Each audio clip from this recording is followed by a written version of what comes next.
ఈరోజు ఈ రాష్ట్రంలో ఎవరన్నా ప్రశ్నించినప్పటికీ, లేకపోతే ప్రభుత్వం మీద ఏమన్నా విమర్శలు చేసినప్పటికీ ఏయో ఒక కొత్త కొత్త చట్టాలన్నీ తీసుకొచ్చి జైల్లో బంధించి ప్రజల యొక్క నోరు నొక్కేయాలన్నటువంటి ప్రయత్నంలో ఈ కూటమి ప్రభుత్వం ఉంది.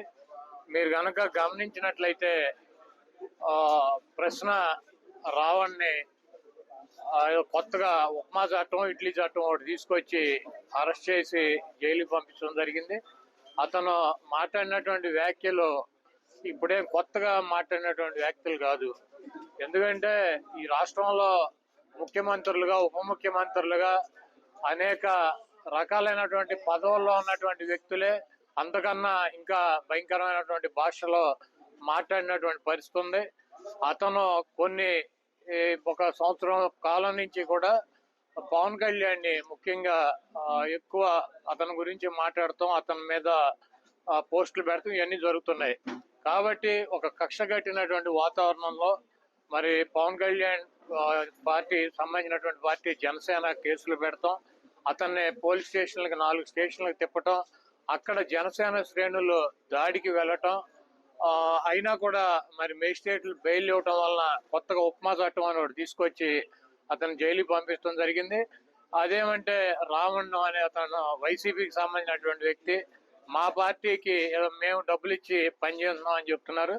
మీరు కనుక ఈ మొత్తం ఈ జరిగినటువంటి సంఘటన కనుక మనం పరిశీలించినట్లయితే తెలుగుదేశం పార్టీ వాళ్ళు ఎక్కడ కేసులు పెట్టలే అతని మీద. తెలుగుదేశం పార్టీ వాళ్ళు ఎక్కడ కూడా పోలీస్ స్టేషన్కి వెళ్ళి దాడులు చేయలే.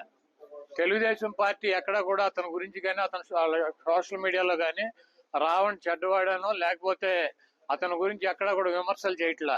ఎవరయ్యే చేసేదంటే తెలుగుదేశం పార్టీకి సంబంధించినటువంటి పేటీఎం బ్యాచ్ మీడియా, ఏది ఏబిఎన్, TV5, మహా న్యూస్, అదేవిధంగా యూట్యూబ్ ఛానల్స్ కొన్ని ఉన్నాయి తెలుగుదేశం పార్టీకి, అవి చేస్తున్నాయి. ఎందుకంటే మరి బిఆర్ నాయుడు గారిని బ్రోకర్ గార్డ్ అని చెప్తాడు ప్రశ్న రావణ్.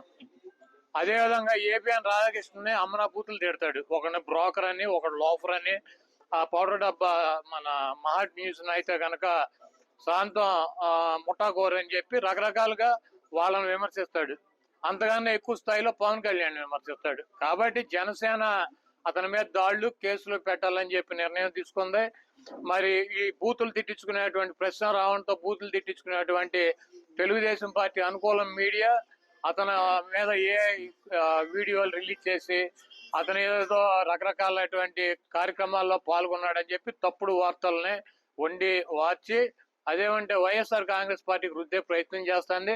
దీంట్లో రావణ్ అనేటువంటి వ్యక్తి తెలుగుదేశం పార్టీకి, లోకేష్ కి, బాలకృష్ణకి, చంద్రబాబుకి కూడా అనుకూలంగా ఉంటాడు. ఎక్కడ వాళ్ళని ఒక మాట కూడా మాట్లాడు.